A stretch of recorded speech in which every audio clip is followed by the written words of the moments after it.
secara berapi-api dibacakan oleh kuasa hukum dari pemohon nomor 1 Pak Anies Baswedan dan Pak Yahya Muhaimin.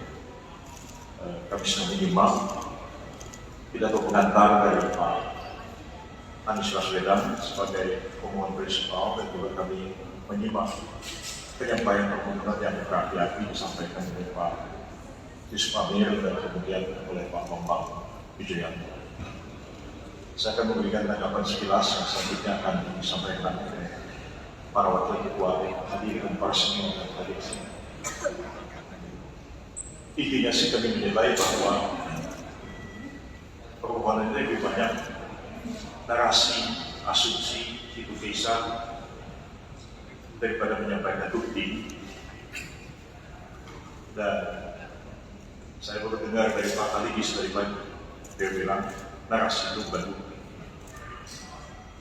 Begitu juga asumsi itu bukan bukti, sesuatu yang harus dibuktikan.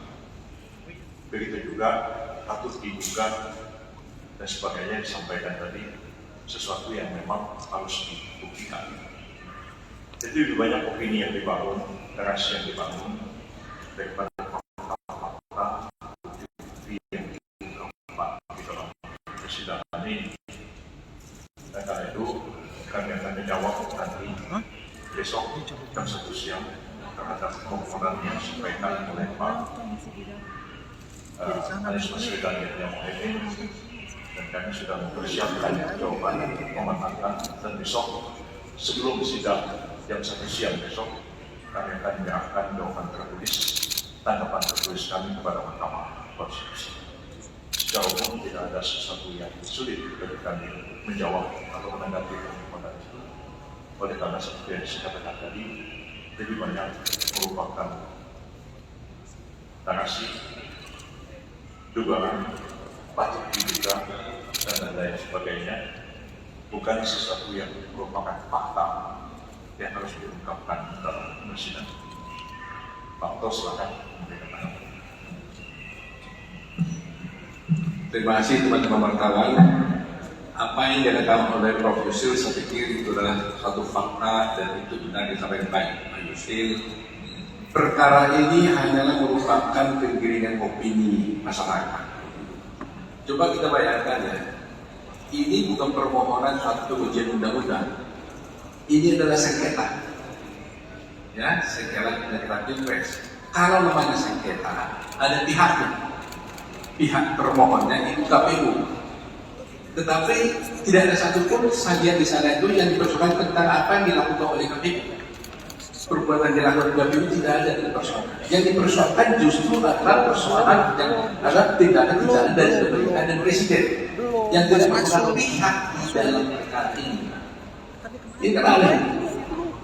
Bahkan juga tidak ada juga ada kesalahan dari paslon nomor 2. Jadi paslon nomor 2 sangat benar. Tidak ada satupun yang dipersalahkan perbuatan dari paslon nomor 2. Justru yang dipersoalkan adalah yang dilakukan oleh pemerintah yang sebenarnya tidak ada kaitannya dengan perkara ini karena dia tidak pihak.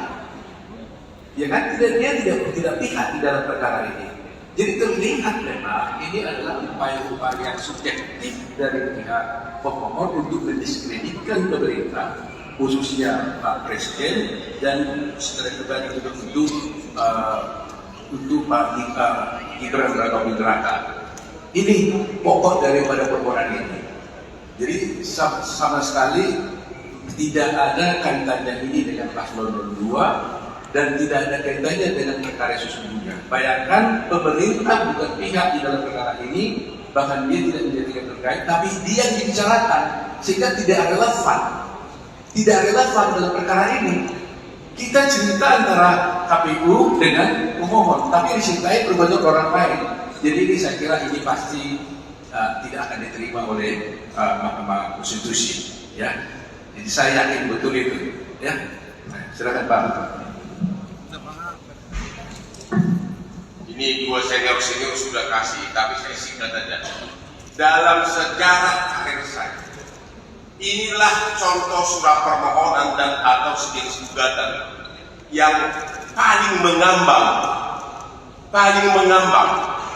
yang dibuat apa? yang dibahas bansos. 90% isi dari permohonan itu adalah tentang bansos. Dan itu bisa dijawab dengan satu kalimat. Bansos itu adalah sah sesuai dengan peraturan. Dan MK tidak punya kewenangan menilai bansos. Jadi permohonan dari 01 ini sebenarnya cukup dijawab oleh satu paragraf. Satu paragraf aja. Karena yang lainnya hanya goceh-gocehan, goceh sana sini, goceh sana sini. Ya. Hanya satu, bansos itu adalah sah sesuai dengan undang-undang. Karena kalau tidak sah, KPK udah turun. Ya, 90% surat permohonan itu memakai alasan bansos. Jawabannya hanya satu, bansos adalah sah. Dan oleh karenanya jawaban kamu permohonan kalian ngoceh lagi, ngoceh dan cengeng. Ya, terima kasih. Saya Fahmi Pak, Wakil Ketua Tim Hukum, yang disampaikan oleh Profesor Yusri Samahendra dan Profesor Fokus Hasibuan. Saya menambahkan beberapa hal saja. Kami bahagia dengan permohonan yang telah dibacakan secara bergantian oleh Bambang Wijanto dan beberapa teman tadi. Sedianya kami berpikir yang disampaikan, opini awal yang disampaikan oleh Bapak Anies Baswedan ini sebagai sebuah opini pembuka, tetapi ternyata opini itu dilanjutkan dengan yang disampaikan oleh Bapak Wijanto dan Pak Amir. Sehingga kami bahagia sekali bahwa memang permohonannya dengan format dan model yang demikian itu, dan insya Allah kami akan telah menyusun argumentasi untuk menyampaikan bantahan-bantahannya. Tadi sudah disepakati bahwa persidangan selanjutnya akan digelar pada besok pukul 13 dengan agenda untuk mendengarkan jawaban dari pihak terkait dan pihak termohon tentunya. Kami meyakini sungguh bahwa semua argumentasi yang akan kami kemukakan nanti tentunya sejalan dengan apa yang menjadi kewenangan dan jurisdiksi absolut daripada kewenangan Mahkamah Konstitusi, bahwa pada hakikatnya Mahkamah Konstitusi tidak mengadili soal-soal di luar itu, tidak mengadili soal-soal yang berkaitan dengan asumsi dan hipotesa, tetapi Mahkamah Konstitusi akan fokus kepada kewenangan konstitusionalnya untuk mengadili hasil. Dan seperti yang kita dengar tadi dari awal pembacaan permohonan sampai dengan kesimpulan dan petitum, tidak ada sama sekali sesuatu apapun yang berkaitan dengan kewenangan ataupun jurisdiksi dari Mahkamah Konstitusi.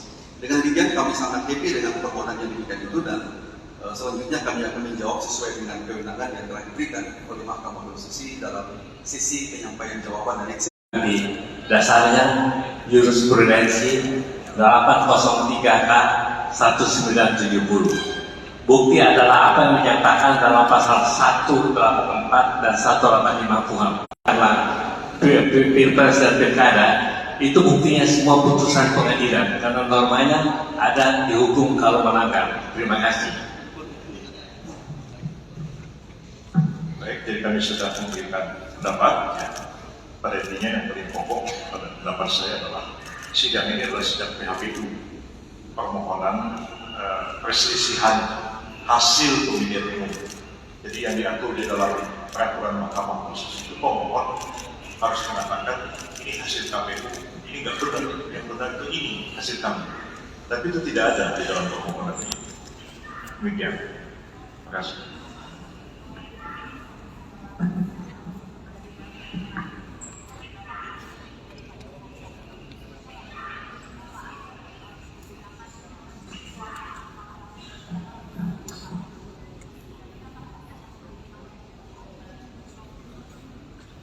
Ya, kami sedang mempersiapkan jawaban itu dan sangat hati-hati.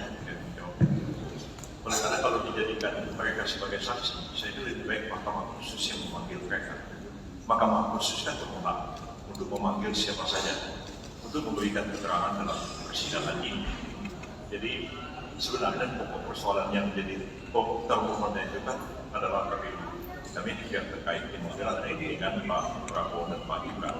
Jadi kami sebenarnya tidak terlalu banyak melibatkan pemerintah dalam perkara ini.